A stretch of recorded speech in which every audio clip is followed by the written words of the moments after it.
and you're listening to Two Guys Talking Rush.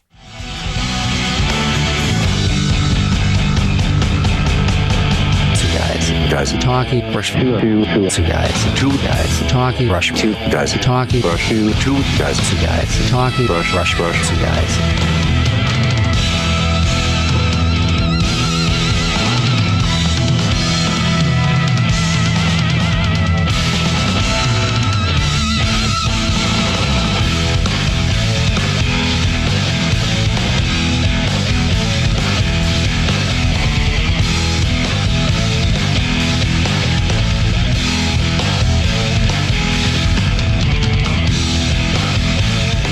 And now, get ready for the Two Guys Talking Rush podcast with your hosts, John Kane and Dan Buxton.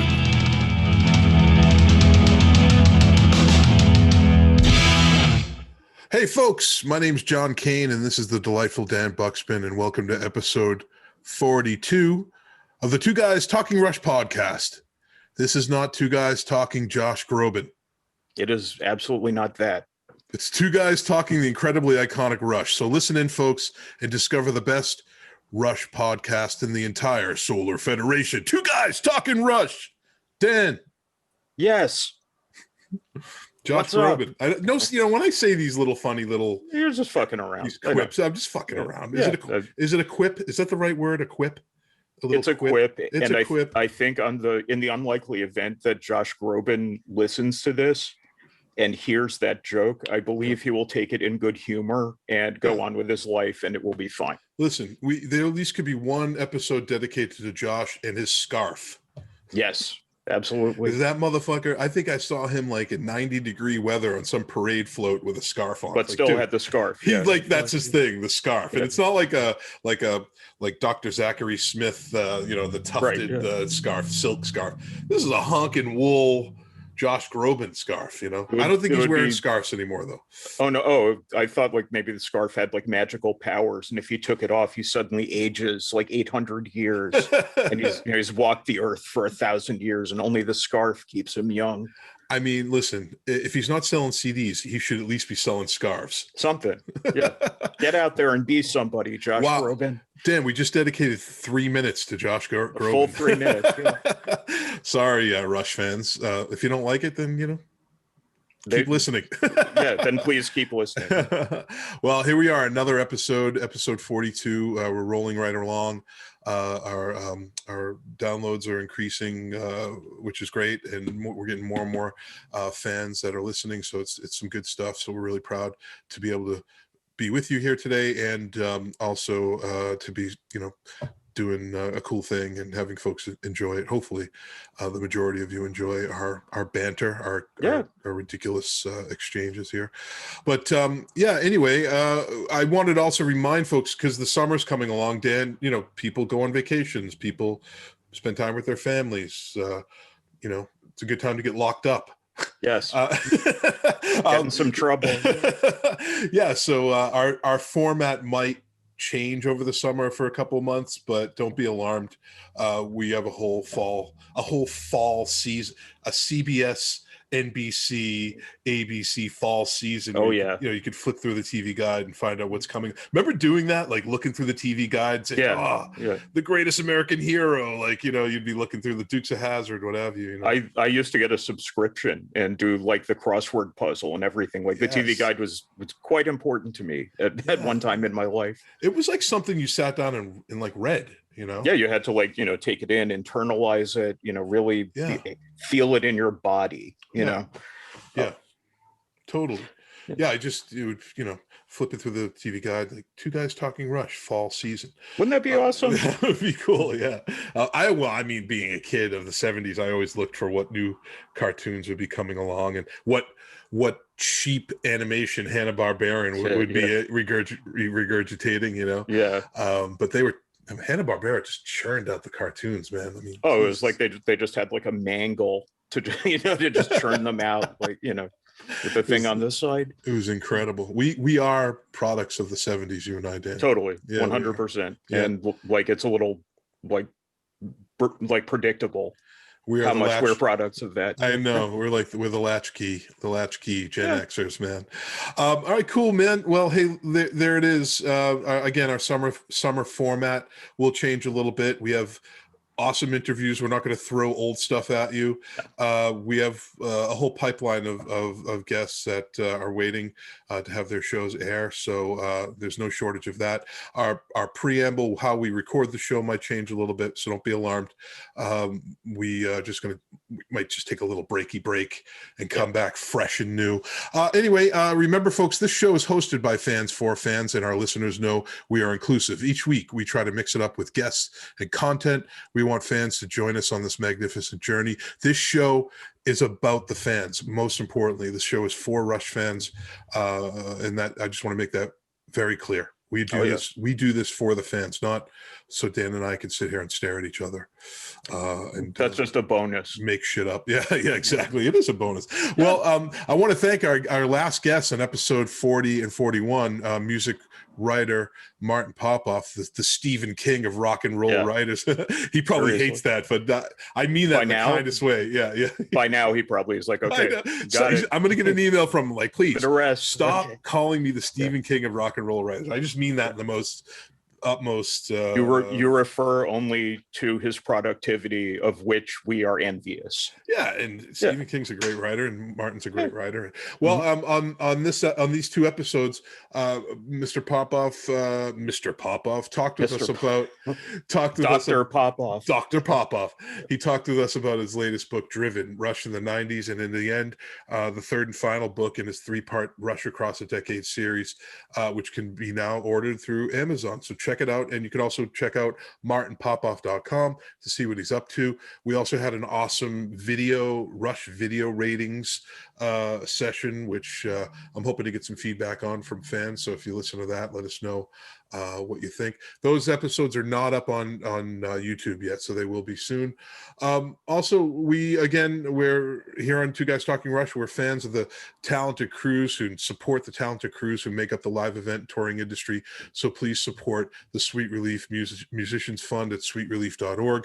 COVID seems to be lessening, and more and more people are heading out, and I see more shows popping up, so things are bound to bounce back a little bit. So but I'm not 100%, so there's still support to be needed out there for the shows that I'm seeing getting advertised are like for October, November, and into next year, which is good. That's good news. But these guys who work the cruise and everything still need to kind of hang in there for a little while. So anything you guys can give, they would appreciate.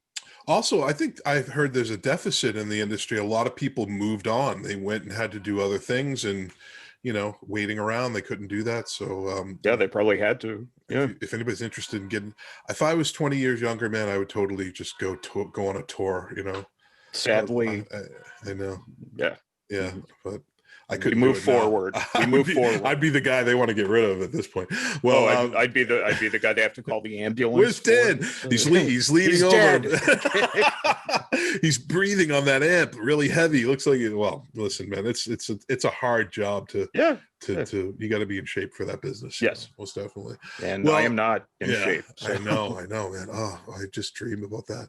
Well, anyway, as a reminder, you can hear our podcast on TuneIn, Apple Podcasts, Spotify, Pandora, Simplecast, and many others.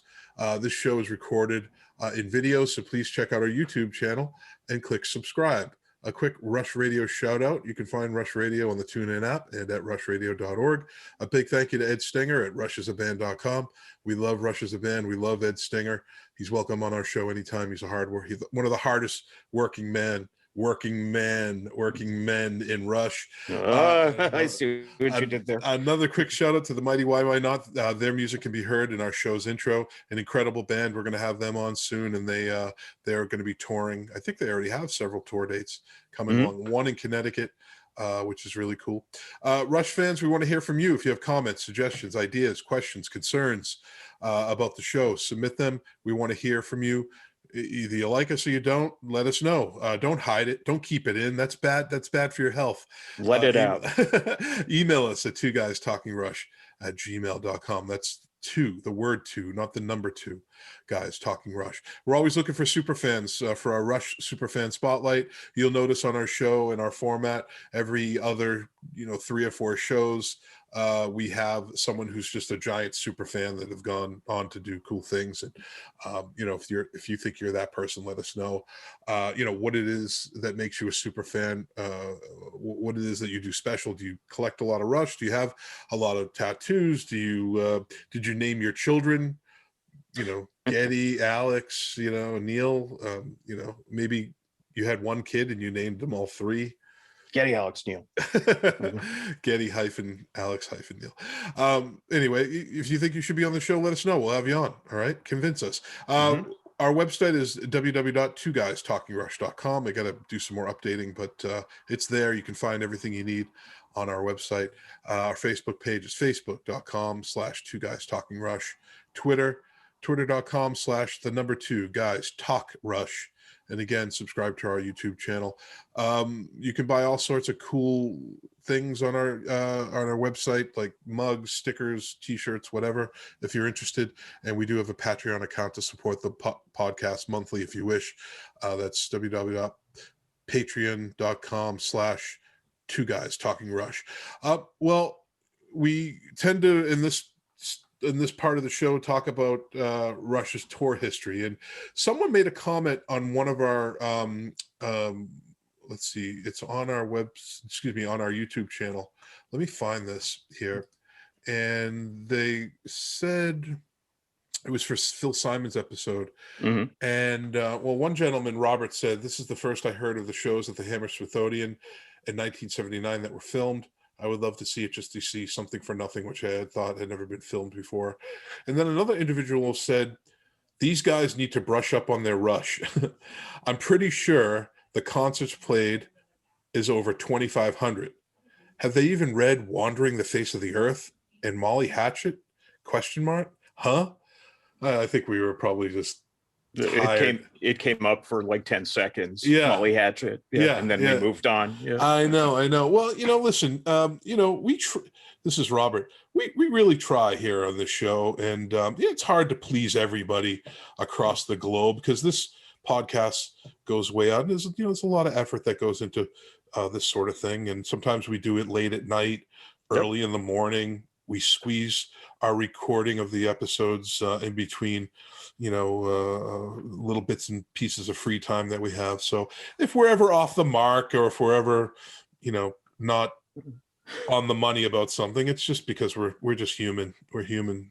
Yeah, I mean, I personally would like to apologize to him and say that for $100,000 in cash, we will never mention Molly Hatchet on the show again.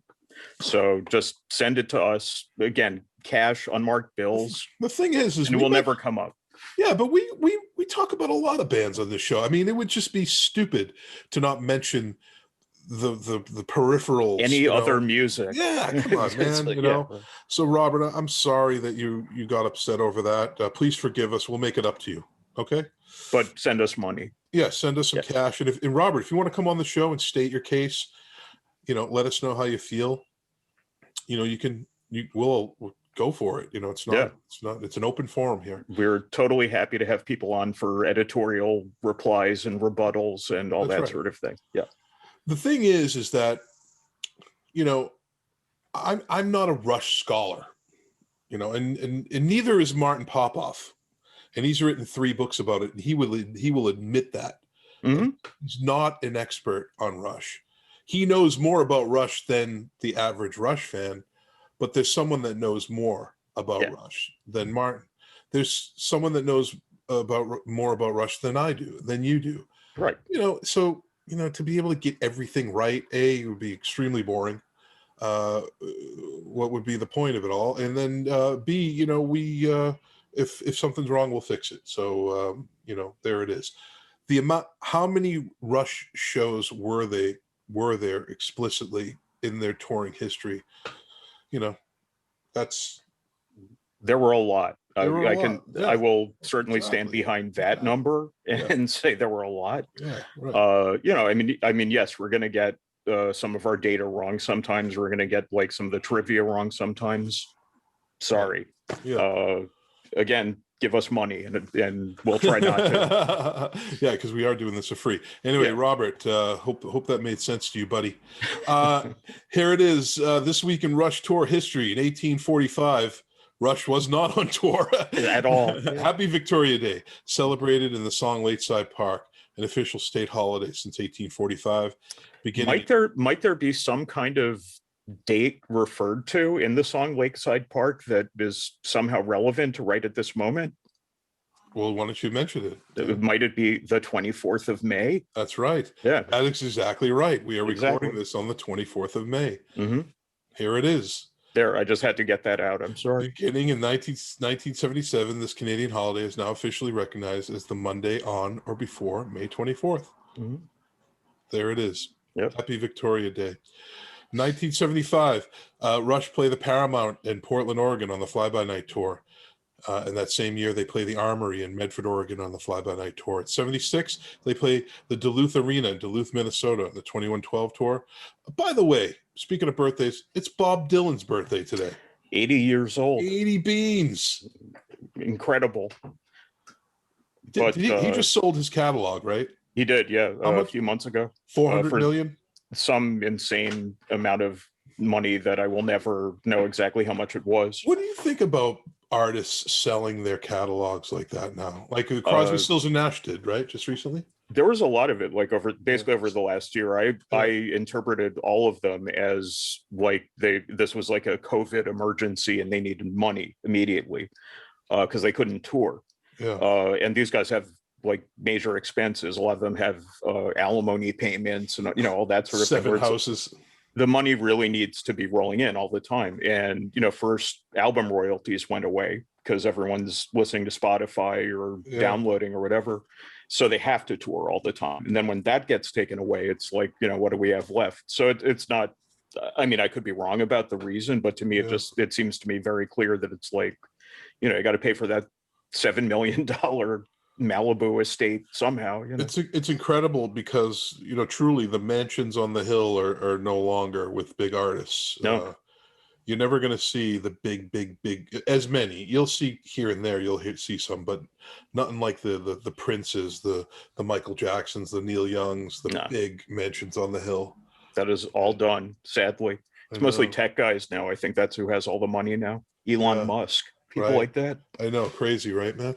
Well, times change, You ever hear that Neil Young song, Mansion on the Hill? There's a mansion on the hill. Absolutely. I love that. That whole record is great. I love Weld, the live album Weld. Mm-hmm. But not Ark. You don't like Ark? Oh, I like Ark. Oh, you do? Oh, okay. Yeah. Have you ever sat through the whole thing? I tried to, yeah. Okay. Yeah.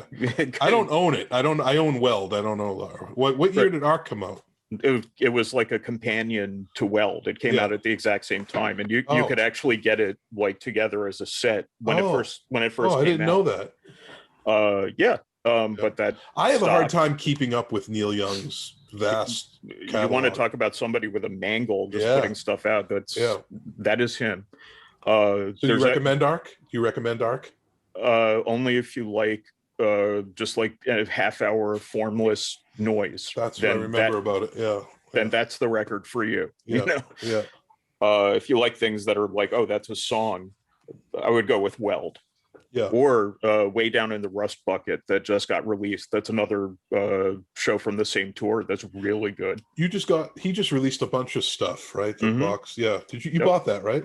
The day it came out. How was it? It's fantastic. I listened to it over and over again. I'm a stan, as they say. Yeah. For Neil Young, I love him. Yeah, he's great. Probably top 3 for me easily. You ever see him live? I haven't seen him live. Oh, yeah, he's amazing live. Everyone who I've heard who I heard who saw him like with the electric band said like their hearing was impaired for like 3 days afterwards. Yeah. But that also his solo acoustic shows are fantastic, and you must never miss those. That's really what I would like to see. I'd love to see a solo one. I've seen him in the round a couple times, and then the one I really loved was the was it La Music? La Music. Lanois. Lanois. Yeah. That's a fabulous album. I love that record. Oh Yeah. my God, it's so good. I don't think enough people listen to that, and that was an incredible show.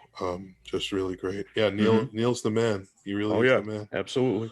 Well, we're at least we're talking about someone from Canada. Sorry, folks, we're off on a tangent here. Sorry, Robert. But Neil Young was never in Molly Hatchet at all. Ever. I just said that just to piss off Robert. I'm joking. Anyway, back on track here. Rush played the Concert House in Gothenburg, Sweden, in 1979 on the Hemispheres tour. That must have been incredible. In '79, they played the Chateau Neuf in Oslo, Norway, in the Hemispheres tour. In '80, they play the War Memorial Auditorium in Buffalo, New York, on the Permanent Waves tour. In '80, they play the Nassau Coliseum in Uniondale, New York, on the Permanent Waves tour.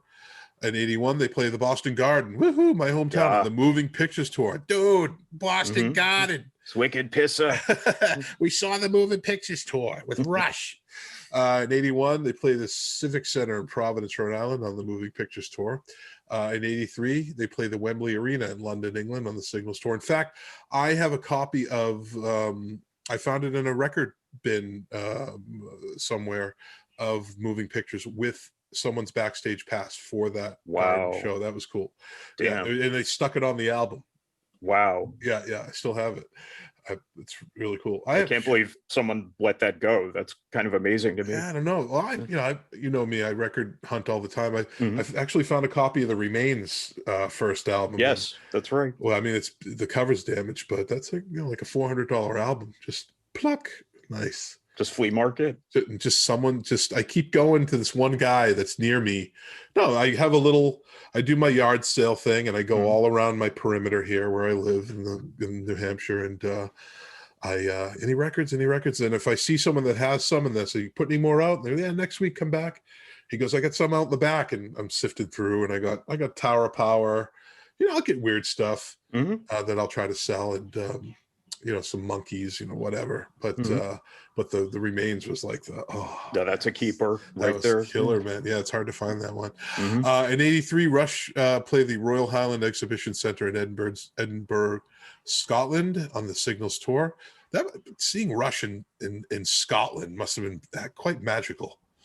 I think about half of Exit Stage Left was recorded in Glasgow. Yeah, right. So incredible. It's like we've heard from a couple of guests that we've had now, I guess, that they got over there when they could, certainly. Yeah. And I always kind of considered them in a lot of ways a band with a lot of ties to the UK, so it doesn't surprise me. Yeah. Going back, not to go too far back, we were talking about Neil Young. When Billy Sheehan was on Two Guys Talking Rush, you weren't around. You were getting your nails done. Yes.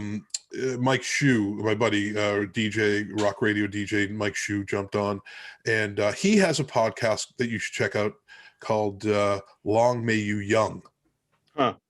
And it's pretty good. Yeah, it's cool. Yeah, definitely. Long May You Young. Okay. Yeah. Back on track in '84, Rush played the Cow Palace in San Francisco on the Grace Under Pressure tour. '86, they play the Cal Expo in Sacramento, California on the Power Windows tour. In '86, they play the Seattle Center Coliseum in Seattle, Washington on the Power Windows tour. In '92, they play the Mid-South Coliseum in Memphis, Tennessee on the Roll the Bones tour. Oh, I missed it. In '84, Getty appeared on Rockline. Ah. Okay. I missed that one. Yeah. Remember Rockline? Remember the radio show Rockline? Absolutely. Next on Rockline. Yeah, I love that. 92, Rush played the Kemper Arena in Kansas City, Missouri on the Roll the Bones tour. In 92, Rush play Wichita, Kansas on the Roll the Bones tour at the Coliseum. In 97, they play the Starplex Amphitheater in Dallas, Texas on the Test for Echo tour. The Trees later released on different stages. Huh. That year. Great. It's probably up there for my if I was to rate live albums, Different Stages is a good one. It's damn good. I know. Sound quality is amazing. It's so good. I remember just playing it over and over and over. Just the Analog Kid, the version of Analog Kid, that is incredible. Yes. In 2000, Irk the Purist by Half Man, Half Biscuit was released on Trouble Over Bridgewater, including a nod to Rush. Huh. Good to know. Okay. In 2002, In the Mood, covered by Sloan, was released on the Fubar soundtrack. In 2008, Rush played the MTS Center in Winnipeg, Manitoba on the Snakes and Arrows tour. 2011, they played the Metro Radio Arena in the Newcastle, England on the Time Machine tour. In 2013, they played the O2 Arena in London, England on the Clockwork Angels tour. That must have been great. In 2015, they play the Amalie Arena in Tampa, Florida on the R40 live tour. Well, there it is. This week in Rush tour history. In recent Rush news, as we do each week, Geddy Lee mentions on how Led Zeppelin's Robert Plant helped save Rush in the late 90s in New Classic Rock interview. The latest edition of Classic Rock magazine, issue 289, as a special issue celebrating the 50th anniversary of the classic Led Zeppelin 4 album. The issue includes an interview with Geddy Lee where he talks about the influence Zeppelin had on Rush. In one incident in particular where Robert Plant helped pull Rush from the abyss following Neil Peart's personal tragedies in the 1990s. So what's your take on Led Zeppelin 4, man? I think it's their only perfect album. I never skip anything on it. I haven't listened to it in a real long time just because, like, I listened to it like all the time for a very long time. But it holds up, absolutely. And when I go back and listen to it, it's like I wouldn't change anything.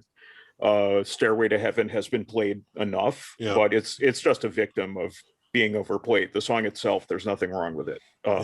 But yeah, I mean, if it's not their best album, I'm not sure what I would say is. Yeah, it's an incredible album, man.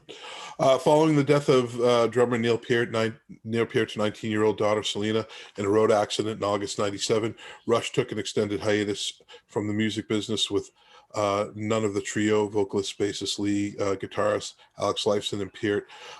They were unsure whether they'd ever share the stage again. Lee says that in a phone call from one of the trio's longtime heroes, former Led Zeppelin frontman Robert Plant. He says who helped drag the musicians out of the darkness, which is interesting. Page and Plant were touring on the '98 album Walking into Clarksdale. Brutal. Dude. Yeah. I know. I saw that tour. The less too. said about that. Oh God, how was the tour though? It was that okay? I mean, you're there to hear the Zeppelin stuff, Did they play Zeppelin stuff? Oh yeah, they played. Okay, Zeppelin good. stuff. All right. Yeah. As long as that happened, then okay. I mean, they played tracks off of this, but yeah, it wasn't. Was it any better live? Like, were the song? Sometimes the No Quarter. I mean, they had two tours with that reunion. They had the No Quarter tour, which was absolutely incredible. Sure. And then they had this tour, and the first one was just, I think, the anticipation and the even though no John Paul Jones, which I just never understood. I guess you'd have to call it a real Zeppelin reunion if you brought him. Which I think is basically what the issue was. Yeah, right. But it's not a memorable show. It wasn't. I find Jimmy Page with the Black Crowes more memorable, to be honest with you. That was incredible. I mean, that's just a better album too. I mean, he wanted to be there. It seemed like. Yeah. On Walking into Clarksdale, it really had this real feeling to me of like, do they want to be doing this? Yeah. Exactly. It's like forced, crappy. Yeah. I don't know. I don't love it. Anyway, and the Page Plant were touring in '98 for this album, and they came to Toronto, recalls Lee, referencing the Zeppelin duo's July 4th, '98 appearance at the city's Molson Amphitheater. Quote, someone kept calling our office saying they were Robert Plant and they needed to speak to me. No one believed it, but it turns out it was him. We were on hiatus after Selena, Neil Peart's daughter, had passed away, and we were not in a good place. I called Robert back, and he wanted us to come to the show. And I was pretty down in the dumps at that point. And he said, no, come to the show, we'll talk. And he understood what was going on with the band. I remember him saying, you've got to rejoin life, and sooner the better. Well, listen. Well, let me read this. You've got to rejoin life, and sooner is better than later. So get your ass down here. So I called Alex up, and he said, we're going to see Page and Plant. And they were totally awesome. They were so nice. There's nothing better than meeting someone you admire for so many years and so many reasons and finding out they're true gents. That now that anybody that knows Zeppelin history, right? Robert Plant lost his son. Mm-hmm. So I think there was a lot of that in that.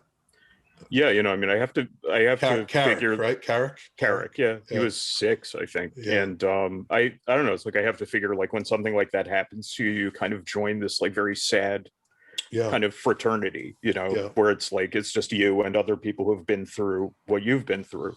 Yeah. But I think once you're part of that, when you see someone else have that happen to them, there's part of you that wants to reach out to them and be like, there is life after this. You Yeah. will get through this, So I mean, when I saw the headline of that article, I was like, oh, I bet it's about Carrick, and it was, yeah. But that was extraordinarily decent of him to do. Yeah. Yeah, Robert Plant seems like a really cool guy. In my youth, when Plant was touring independently on some of those 80s and 90s albums, I tried so hard to get autographs, and he was very stealth-like. He walked by a giant group of Zeppelin fans. He just put his hood over his head and walked by us all. But if there's anybody left in the world that I would love to hang out with and just chat or interview or whatever, smoke a joint with, whatever, it's Robert Plant and Jimmy Page. Just to be in the same room and just chit chat. I would love that, and then I would be done. I'm good. Nobody else. I bet they have stories. Yeah. First of all, are you watching the 1971 series that's on Apple Plus? No, should I? I just started watching that, and Led Zeppelin 4 is 1971, so I'm expecting them to get to that too. But I haven't gotten to it yet, but that'll be interesting, and I think it's going to dovetail nicely with a lot of the things that we talk about. Yeah, it's incredible that even today, in today's world, that Robert Plant, John Paul Jones, and Jimmy Page are still rock gods. And just as they were back then. And of course Geddy and Alex are in their own way, very much so, but there's just something special about the Zeppelin group. And I went to see John Paul Jones at some of his solo shows. He put out an album called Zuma, which is sort of all instrumental stuff. But he played small clubs, and like you just watch this guy, and like all of his instruments are hand carved and by the guy who's touring with him, and he's got the rune carved into each instrument. Oh, no way!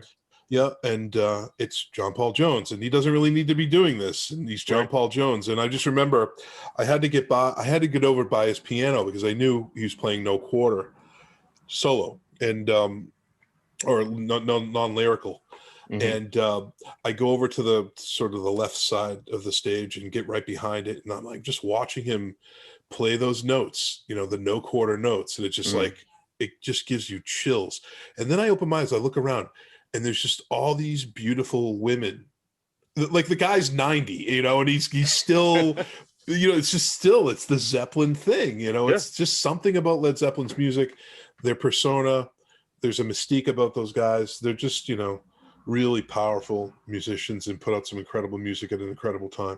I see these kids on YouTube today who are like 7 years old, like responding to it. So whatever they did something right. Yeah. And I don't see that going away anytime soon. I must know, however, if in all the times you saw John Paul Jones, you ever saw him when he was with Diamanda Gallis. Missed it. Yeah.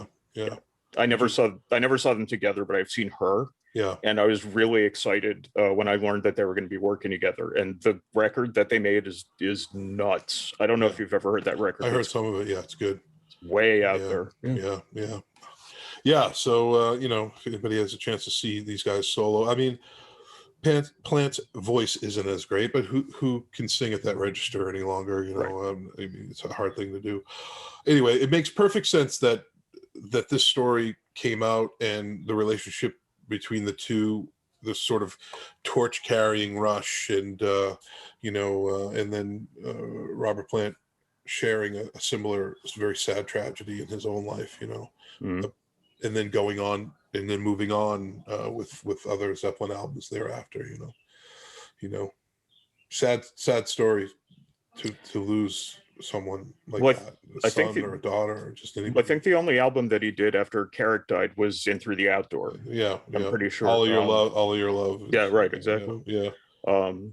I mean, my God, my hat's off to anyone who can survive something like that and go on and Yeah. do something, But then he puts out all those solo albums too. Yeah. I mean, not one after the other. Cool. Well, you can read more of this Classic Rock interview in the new issue of Classic Rock magazine, which is available very soon. Also, the Canadian Academy of Recording Arts and Sciences announced last week that 15-time Juno Award-winning band, the Canadian Music Hall of Fame inductees, the Tragically Hip, will perform with singer-songwriter Feist during the 50th annual Juno Awards next month. The Hip will be without their iconic frontman, Gord Downey, who passed away in 2017. The Hip will also be receiving the 2021 Humanitarian Award from Canadian Music Hall of Fame inductees Geddy Lee and Alex Lifeson. So that's interesting. Are you a Tragically Hip? Not really, and I Yeah. didn't know that they were called The Hip. Yeah, that's what they call would the have Hip. maybe made me more curious about them if I had known that before. But in the streaming era, I can pick it up anytime. So yeah, I will now give them some attention. Yeah, totally. UK-based Coda Records is known for releasing recordings of past. This is interesting. Releasing recordings of past concerts that have been broadcast live on radio at some point in the past and are now in the public domain in Europe. Although they're not in general officially authorized by the artists, they are legal due to the differing copyright laws in Europe as opposed to North America. Coda released 6 new limited edition live Rush picture discs in Europe this week, with titles including Rush Finding the Way, 74 live radio broadcast, Rush A Passage to Syrinx, 1980 live radio broadcast, full 2112 suite. Wow. Rush Radio Waves, a 1980 live radio broadcast. Rush Flying by Night, 74 live radio broadcast at Electric Lady Studios. Oh, yeah. Rush 2112 live in concert, live radio broadcast entire 2112. And Rush Hemispheres, the last night. Pink Pop Festival in Holland, June 79, live radio broadcast. Yeah, those are good shows. Yeah, big time. Well, public domain. There's a loophole for you. Let's hear it for public domain. I know, huh? Most of these releases have generally been available as bootleg recordings for many years. Some have also been previously released by Coda and other companies, with some portions even appearing in official box set releases. So you can check that out online. Def Leppard drummer Rick Allen used his downtime from touring over the past year to create a new art collection, which is debuting this coming weekend. Today's the 24th of May, with special appearances at 3 Wentworth galleries in South Florida. He appeared this week at Wentworth Gallery, Las Olas. He'll be at the Wentworth Gallery at Seminole Hard Rock Hotel and Casino, and tomorrow, or I should say, this weekend at the Wentworth Gallery in Boca Raton Town Center Mall. Both upcoming appearances are open to the public, and all artwork on exhibition is available for acquisition. The collection includes originals, limited editions, the Painted Drum series, mixed media originals, and the Legend series, featuring new portraits of Eddie Van Halen, Kurt Cobain, Johnny Cash, Neil Peart, and others. And I was wondering, I was like, is Rick Allen the fan, or did they know each other, or what? I don't know about any history between the two of them, but I mean, I know he's been like a pretty serious artist for a very long time. Yeah. And like he's like for a while. I didn't know that. He's had gallery shows for years. Wow. And probably if he wasn't drumming, that would probably be all he's doing is just painting. You know? Yeah. That's good. It's good work too. Definitely check it out if you get a chance. I will. So Alan says Neil and I weren't friends per se. Neil was rehearsing for the last tour that they did at the same rehearsal space that Def Leppard used. Phil Collin went down early, and as it turns out, Neil used to go down a couple weeks earlier to get his rig set up before the rest of the band arrived. Phil was there and saw Neil in the parking lot, and they got chatting. Neil asked Phil if he would like to see the kit. He walks in and sees the massive kit that is 360 all the way around. Neil turns to Phil and points to that section of the kit with the Simmons pads and electric drums, and says that's dedicated to Rick Allen. Without Rick Allen, electric drums wouldn't have happened. To me, that was a massive compliment. I met him a few times over the years. I knew from the stories I heard like that one there was a mutual respect. He will sadly be missed. He was an incredible person, inspiration, and teacher. That's cool.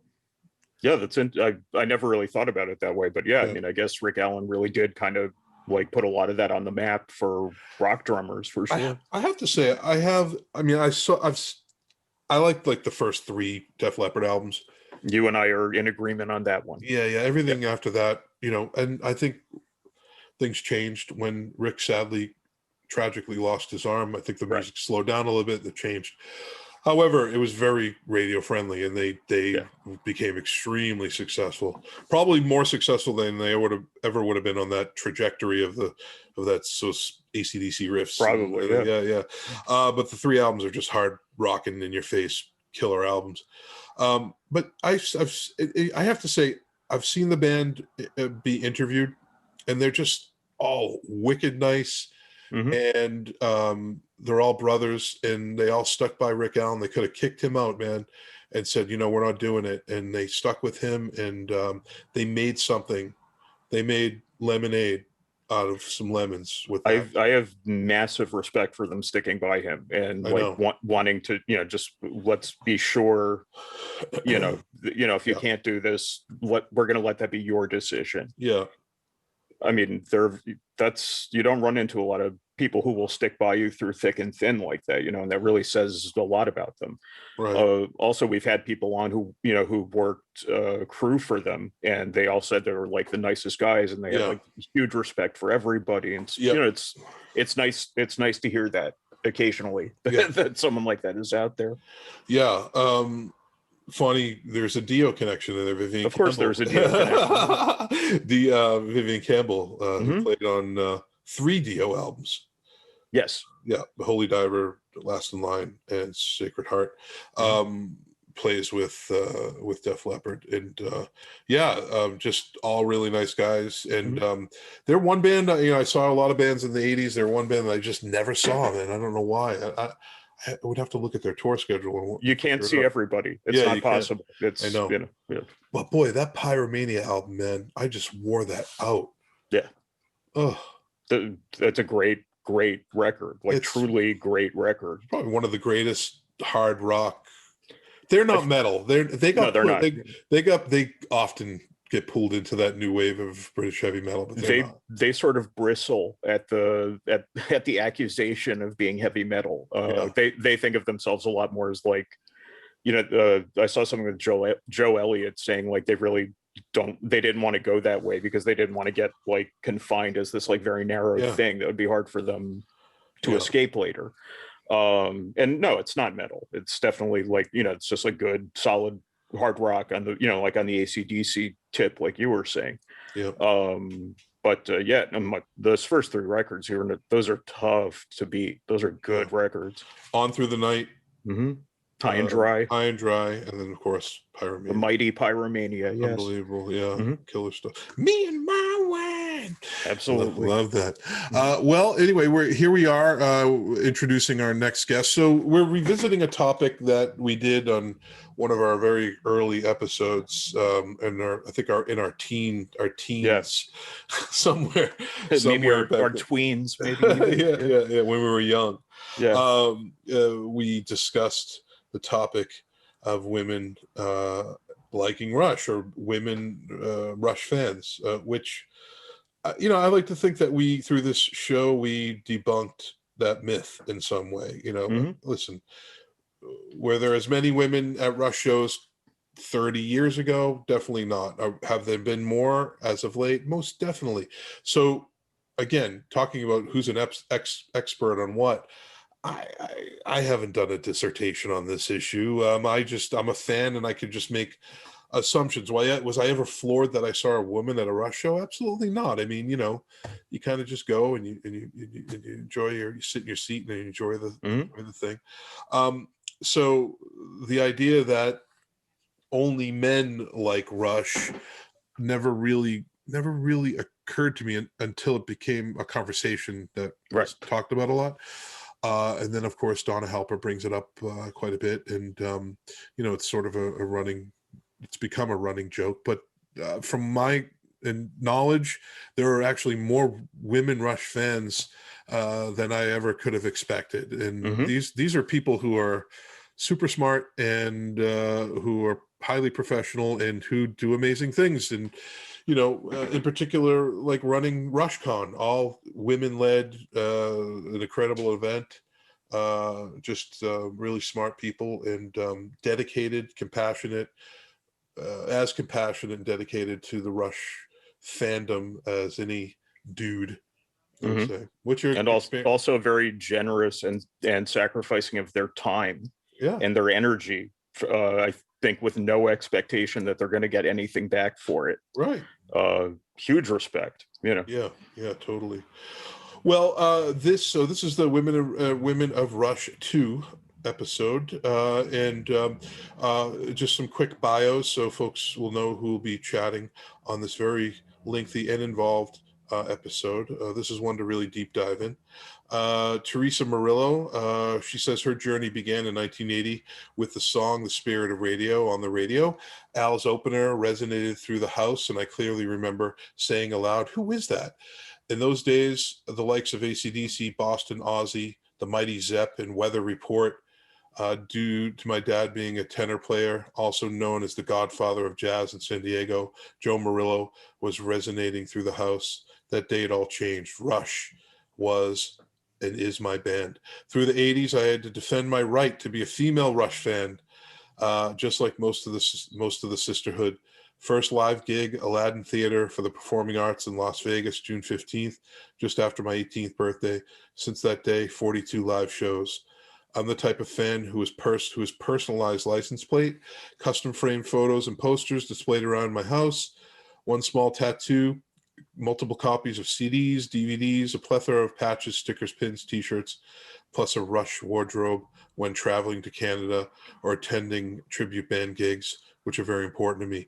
Not to say I'm on the scale of a Joe Pesci or Darren Fine, but I could say tens of thousands of dollars have been spent due to this band being the primary source of my education about human nature. Thank you, Professor. Teardrop. Moments of utter peace, happiness, and mindfulness when a Rush record spins, or the most incredible interpersonal connections when speaking to a brother or sister fan of the band. Those moments are small treasures. That's Teresa Murillo on our panel. Melanie Hitchcock has been an editor and journalist for more than 20 years in New Hampshire and Massachusetts. She's been writing since she entered her first Young Authors Contest in first grade. Throughout her career, she's worked at several daily newspapers and recently wrapped up 12 years as the editor of Parenting New Hampshire magazine. Melanie is currently working part-time as a newspaper editor and page designer. And later this year, she'll be launching a freelance writing and editing career under her newly registered trade name, Grace Under Pressure Communications. Nice.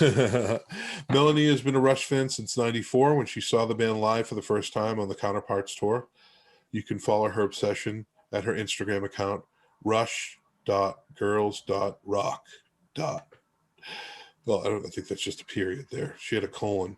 So she's a writer, so she's listing rush.girls.rock. Emily and Charlotte Puckering, these guys are so much fun. Yeah. They are probably the two only identical twins that are both huge Rush fans. This was great. This was a great find, Dan. You found these guys. Yeah, good job. I mean, the chances that you're going to find identical twin sisters in their 20s who are into Rush is not great. I will say that's not a huge likelihood, but somehow, I wrote an article about Rush a few years ago. I don't know how she found me, but Emily found me, and she wanted to interview me for a journalism class that she was doing. We just kind of hit it off there. Yeah. Then I found out about her sister, and so inviting those guys on the show seemed like you're saying women don't like Rush. Fuck you. Here's twins who like Rush. Dan, you're the Barnum Bailey of Rush podcasts. Absolutely, yes I am. P.T. Barnum, I think. Sorry, the P.T. Barnum of Rush. That's what I meant. Sorry, Robert. Yeah. Emily, Robert's very pissed. unhappy this podcast. He left us at Neil Young, man. He's gone. Emily, I'm Emily, a 26-year-old trending news writer whose life for the past 12 years is centered around pretty much everything to do with Rush. Young female Rush fans are quite a rarity these days, but that's what makes us all that much more special. Charlotte, I'm not going to do these in an English brogue. No, I won't. That would be offensive and probably very funny, but I won't do it. Charlotte is 26-year-old news writer from Hull in Yorkshire who spent, you know where that is, Dan, right? Oh, yes. Hull in Yorkshire, Dan. Yes. She spent best part of her adult life forcing her peers to listen to Rush. Obviously, it mostly didn't work, she says. Oh, and I'm Emily's identical twin. Okay. Yeah. Candice Soldatelli. Candice is a translator with a degree in journalism and a master's degree in literature. She lives in southern Brazil and translates books at Belas Letras, the Brazilian publisher that has got the rights for all Neil Peart's books and other works on music and art and culture. She was really good. She was excellent. Yeah. She was just, it was really nice to hear, because Brazil fans are so passionate, and of course Rush and Rio, and just incredible stuff, right? Yeah, go ahead. Oh no, I was just going to say, like, all I wanted to do was just pepper her with questions about like that 1 second of that one video of YYZ being performed at Rush and Rio with the people jumping up and down, which remains one of the craziest things I've ever seen in my life. I know. She was very calm and collected though, and was not going to jump up and down while we were interviewing her. So, you don't get everything you want in life, but you've inspired me. I'm going to put Rush and Rio on tonight. I got a brand new Bose sound bar. Oh yeah. They're not sponsoring the show, but I got a good deal on it, and I'm going to crank it. Bose is the only speaker equipment I will buy. Yeah. It's good stuff. It's very good stuff. Yeah. Well, our last guest on the panel is Meg Smith, who's also a colleague of Donna Halper. I know Meg from over the years. She's also a writer. It's funny. Most of the panel was writers. Yes. Yeah, which was purely by accident. Meg Smith is a writer, journalist, dancer, and events producer. As a journalist, she's been honored by the New England Newspaper and Press Association, including first place awards for the coverage of racial and ethnic issues, religion and social issues, as well as awards for lifestyle and features reporting. Her journalism career officially launched as a high school junior when a review she wrote of a Rush album was published in a national magazine, Highwire. She welcomes visits to megsmithwriter.com. Cool. And here it is, the women of Rush on Two Guys and 1, 2, 5, 3, 4, 5 women talking Rush. Yes. Enjoy, folks. Bye-bye.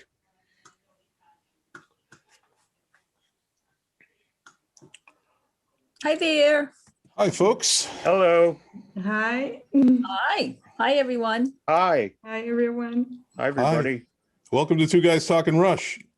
And a bunch of women talking And Rush. you didn't let me follow up with that. No opportunity there. I was going to say that, but Another time. Hi. Can you hear me? Yes. Great. Yes. I was having some I'm AirPod here. issues. No, you sound very clear and all that. all right, All right, Um, so good to meet you all. Yeah. Nice to meet you Welcome. both. to meet you. all right, we have Charlotte coming on. Yeah. Good. So Very cool. Charlotte and Emily, you're identical twins. We Yes. are, yes. That's awesome. That's great. Well, go ahead. Dan. Beyond that, though, you're also quite young. And for me, like a lot of it, I'm 51 years old. John is John is also over 29, let's say.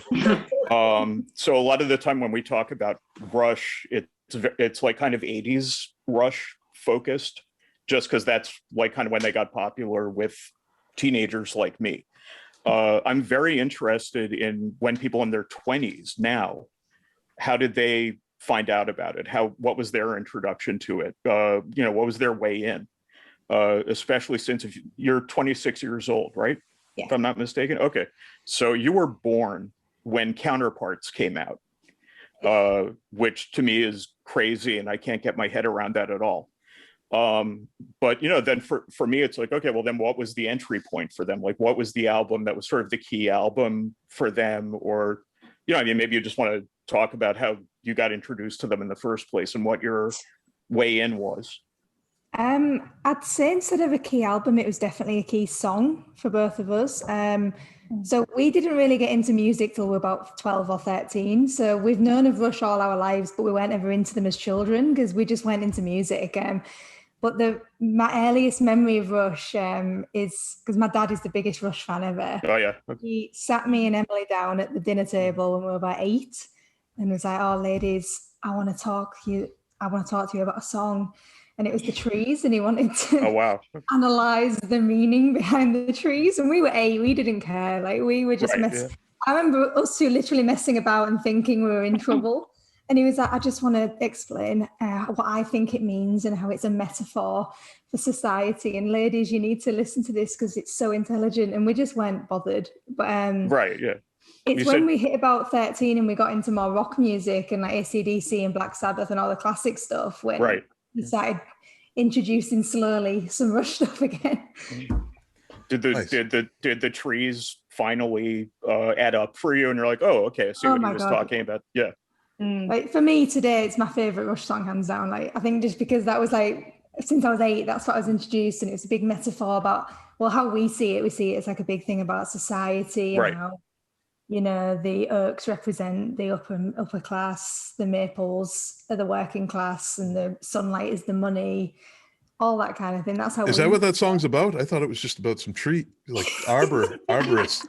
Yeah. Well, massive Rush nerds. That's what we saw it was about. Can I interject? Can we just go around and introduce each other briefly? Just a summary. We'll do this in the preamble of the show, but maybe starting with Melanie. Maybe just a brief, Sure. Hi, I'm Melanie. I live in New Hampshire. I've been a Rush fan since 1994. And that's because my boyfriend dragged me to a Rush concert against my will. And but it's the best thing that the relationship ended a long time ago, but that was the best thing that he ever did for me in my life, which was counterparts. That's interesting. What was that show? What was the first show? It was the anniversary was yesterday. It was March 11th, 94, the Centrum in Worcester. Wow. I was there. Yeah, that was a good one. That's an anniversary worth remembering. Yeah. Definitely, right?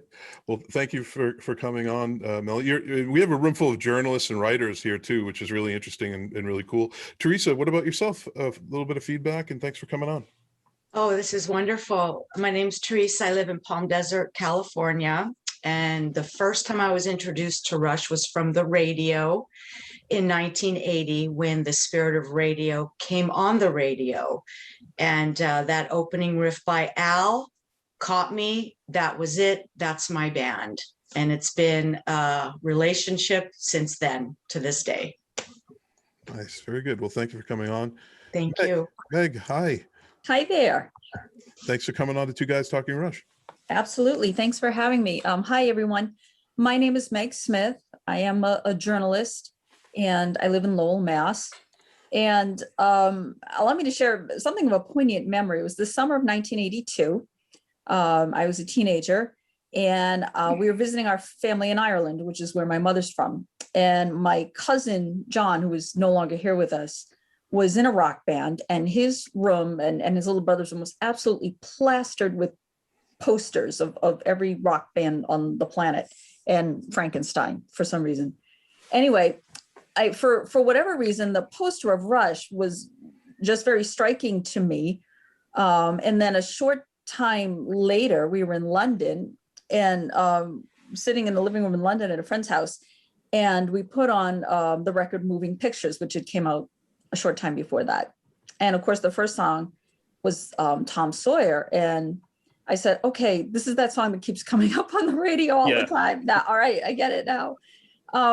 Well, flash forward a little bit of time when I was back in school, I decided to write a review of a Rush album for a national magazine at that time called High Wire, which was published. And the editor told me, this is really great because we don't actually have that many girls who are interested in writing about rock music.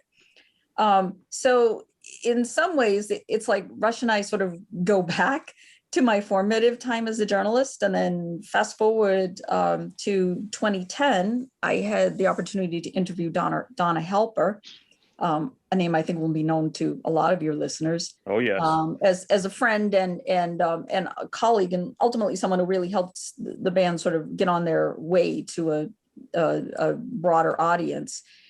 She was in a documentary, and I interviewed her, and we've been friends ever since. So Rush sort of has had this interesting way of showing up in my personal and professional life, and I did in fact get to meet the chaps a short time later at a concert in Boston, which was very nice as well.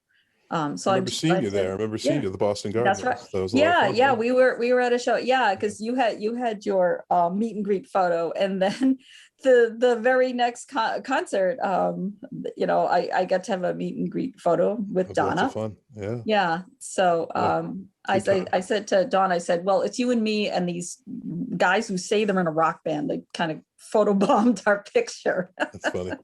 Well, thank you for coming on, Meg. And Candace, hi. Thanks for coming on such short notice. Yes. Hi, everybody. Appreciate that. So, no worries. Fridays are free for me. I just have a class in 1 hour, but that's okay. Okay. Hello, everyone. My name is Candice. I live in southern Brazil. I'm a Brazilian, so I apologize in advance for any mistakes I make in English, my accent. I hope you can understand me well. So I got into Rush when I was a little girl in the 80s. I'm 45 years old. And the Spirit of the Radio was the soundtrack of a TV show here in Brazil. And my uncle had permanent waves, and he allowed me to listen to the whole album. Oh, look at this, it's great. And then, I don't know, probably, do you remember MacGyver, that guy from TV? Yes. MacGyver was very popular here in Brazil. And the soundtrack of the opening credits here in Brazil was Tom Sawyer. So that was a girl. I was 9 years old, 10 years old. I don't remember, but I remember the song. So that's when I got into Rush. And since then, my favorite band. And also, I'm honored to be the translator of all Neil Peart's books here in Brazil. Oh, very cool. Well, I must ask about how you got that gig. Oh, it was, it's a long story, but I will try to make it short. Okay, do we want to go on introducing everybody else? Let's circle back to Candace. We'll circle back to that because that's an interesting thing to know and to learn. Emily, tell us a little bit about yourself and who you are. Hello. So as Charlotte just said then, we are twins. I live in Manchester at the moment, we both do, but we're from a little place called Hull in Yorkshire. It's near York, if anyone knows where that is in England. My earliest memory of Rush, as Charlotte did say, is our dad getting us into him. He was literally amazing. He literally is everything. I have to thank him for everything. My earliest memory was actually being at high school. I was about 14, and me and Charlotte were literally not the cool kids at all. We're the geeks who would sit in the art blocks at lunch, and it's not cool. We looked very skinny and young and just didn't look cool. But I remember literally having this obsession with particularly Neil Peart. Like, obviously I love Rush as a whole, but I think it was more the words that Neil came out with. I was just absolutely obsessed. And I remember in art, I was quite good at art as well. I'd just sit and draw the albums. I'd draw Geddy, Alex and Neil. I'd cut out Classic Rock magazine that my dad would bring home and put it on my bedroom wall. It looked a bit crazy, but yeah, I loved it. That's awesome. Cool. Looking back, I can see why my mum told me to take it all down. Honestly, I was just so transfixed by Neil Peart. Honestly, I still am. Absolutely, he's literally my hero. So that's great. Well, thanks for coming on, Emily. You're welcome. Thank you for having me. Yeah, right on. Charlotte, how are you? Hello, yeah, I'm good, thank you. Because we're twins and we've lived pretty much identical lives, it's very similar to what Emily's just said. Like, I was the one friend she'd have in the art block while we were drawing Rush. Rush has been a huge part of my life since I was about 12, 13. When it started with more common bands like AC/DC and Black Sabbath, and then my dad eased us in, and it did start with Moving Pictures, Permanent Waves, and then that's when he moved us on to 2112, and that's when it all changed for me. But yeah, same as what Emily said. Cool. Well, thank you for coming on. And I'm anxious. Dan and I have. This is like we are in a pipeline of guests here, so this episode may not air for another 2 months. We have that many guests already pre-recorded. It's been quite the success here on Two Guys Talking Rush. We have at least 5 different listeners. That's a stupid joke. No, the downloads are on the rise. But we try to cover interesting topics, important topics, and learn, maybe dig deep a little bit and learn how Rush might have, sort of infiltrated the political arena, the social, cultural arena, and in turn, how Rush has affected the individual that might have gone on to explore their potential as a writer, as an artist, as a musician, whatever, and it's kept it interesting for me, hopefully for Dan as well. I mean, Dan's just getting minimum wage at the moment for this episode, but no, we don't get anything for the show. We get nothing we get no wage. We redeem so many rewards by just talking about Rush. But to break the ice, because this is a show with all women, and is it a true or false statement to ask or to present to you, have women always been at Rush shows and we just haven't acknowledged them, or was Rush a totally male-dominated experience, going to see Rush or just the music itself? So could someone answer that question for me? Is this a fallacy or is this true? Have women always been at Rush concerts? Someone said that to me once when we proposed this question in another panel. So I'm ignorant. I just was focused on Rush. I didn't really care about those things. Melanie, maybe you nodded your head a little bit there. So. Well, no, I know there's never been a line in the women's room for a Rush show. I've gone to hundreds of shows, and there's always, I've been in the heavy metal and rock before Rush, and there's always a line, but not at a Rush show. But there were more female fans. I went to 11 shows, and as time went on, from Counterparts to R40, there were more and more women and kids at the shows, which I thought was great. It was more of a family experience, actually, at R40 in Boston. Yeah. Go ahead, Meg. If I could just add my proverbial 2 cents. I've wondered, I've been asked that question too sometimes, and I wonder, this is not scientific at all, but I wonder if it sort of comes down to perception and also women's changing roles in terms of consumer power and concert attendance, because I think there was a time when probably not as many women or girls attended, say, hard rock concerts. For a lot of reasons, partly not having money, partly maybe because they were not perceived as safe places for women to go. They were dangerous in the 70s. I mean, there were in fact concerts where women were just flat out not allowed to go. I had a family member who actually got dressed up as a boy so she could get into a concert. Wow. Really? Yes, really. What was the concert? It was a Tin Lizzy concert. It was long ago and far away, and that's another altogether funny story. Simon and Garfunkel. Yeah. So I think what happens is that for a lot of that time, maybe guys have gone in more numbers to concerts, and girls and women have tended to listen to music at home, on their record player at that time, or, as the devices changed. And now I think you have more women in rock concerts in general, and women have more buying power, so they have more money to spend on their favorite kinds of music, and they're more participants in the rock arena in general. Right. And the other thing I would mention is that I think the perception, and I do think it's largely perception, because I grew up never giving a thought as to whether, is this guy music? Should I be listening to this? This is guy. I never had that thought, and neither did any. And I went to an all-girls school, and no girl that I know had any reflection other than whether or not there was some kind of music that they wanted to listen to. or not. But Meg, you realize this has always been the running joke with Rush, and you understand this, right? Absolutely. Okay. It totally is. And in fact, when Donna Helper and I attended a concert in Boston in October 2012, I started singing "Men, Men, Men, Men, Men." And it was exactly what was said earlier. There was like no line to the ladies' room. But that said, I think the other thing is that because Rush was not perceived as music that was marketed to women, there aren't tons of songs about love or relationships or things like that. I'd make the argument that women, sure, we like love songs and relationship songs. We also like songs about ideas and other kinds of relationships. And so I think it's kind of part reality, but I think a lot of it is perception, honestly. Well, let me thank you very much.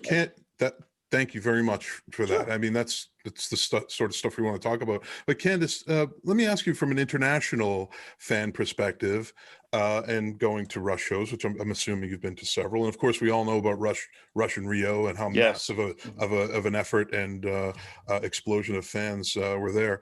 Which, in my view, by judging the footage, there were a lot of women in the audience at Rush in Rio. Has there always been, from an international perspective, was that a joke with international fans about women not being at Rush shows, or were women showing up at Rush shows all along? Well, here in Brazil is a little different, because the first Rock in Rio in 1985, that was the moment where rock was introduced here in our country as a popular music and something like that. And so it's half and half, girls here in Brazil, they are true rockers. If you go to a rock concert here in Brazil, there are many lines in the bathroom. The ladies' bathroom is packed, and so here is a little different. I think many women here in Brazil, they do love rock and they are into Rush. Rush is so popular here. You can't imagine how popular the band is here. So unfortunately, I could never be in a concert by Rush here in Brazil because Brazil is very big, like the States. And Rush came here twice.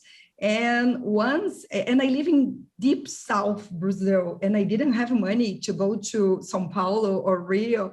And when they came to Porto Alegre, that is the capital near my small town, I live in a small town, I was with my baby, so we couldn't attend the concert. So it's complicated, actually. Yeah. I couldn't travel, it was complicated. But I managed to go to Toronto in the 40th tour. And that's what I found strange. Too many men, not so many girls in Toronto. And there was a guy next to me because I was near the front stage, Alex's side, and I was the only girl there. And I was like, where are the girls, And a guy asked me, where are you from? I'm from Brazil. Oh, that's why you sing and dance all the time. And they were very surprised that I sing and dance all the time. That's what we do here in Brazil. Yeah. That's great. Well, thank you, Ken. Teresa, what about you? What's your experience been like at Rush shows and just the whole scene? To piggyback on Meg, in the 80s, I had to defend my right to be a Rush fan who was a female. And I would hear, well, the band is so intellectual and it's so instrumental and loud and aggressive. I'm like, yeah, I love it. 1997 Test for Echo tour out here at Blockbuster, I was the only fan in the front row, female. 2015, Irvine Meadows and Phoenix, 80% women in the front row. So I've seen over the years, since they've gotten popular and mainstream and more women coming in, which is great. But it's like, if you want an experience, like some women look at the singers and the drummers and the guitar players as they should be on the cover of GQ, or they should be these sex symbols, and our boys are not that. They're the real deal. If you want that kind of show, go see Whitesnake. the female fan, just like the male fan, wants song after song after song. We don't want any backstory and long stories in between songs. We're there for the work, to hear the music. That's it. That's it. Just like any other fan. One thing that you said that was interesting was that you would get some pushback because the lyrics of Rush are so intellectual. Am I hearing that correctly? That it's Rush like shaming. I call it Rush shaming. I've been Rush shamed several times. Am I hearing what you're saying correctly? That the takeaway is women are too stupid to listen to Rush? Is that basically what was being said to you? I think it's what Meg was saying is that because if the someone's stereotype is women like love songs, boy meets girl, and Rush isn't about that. Right. They are subtly maybe counterparts, hints to that, but I don't know. If I was a woman and someone said to me, "You won't like this, you're too stupid," I would make a point of going to every single show after that for the rest of my life until I died. So absolutely, so good. But I assume a lot of the women here faced some kind of, at least some resistance to being there, because my take has always been that a lot of why it's perceived as more of a men's thing is because a lot of the fans view themselves as gatekeepers and feel like women Two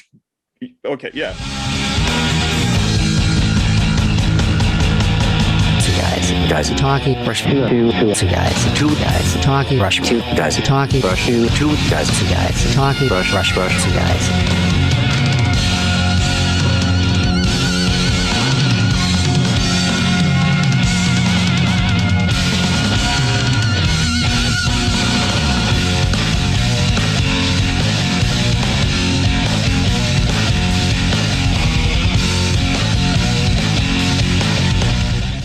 Stay tuned for part 2 of the Two Guys Talking Rush podcast next week.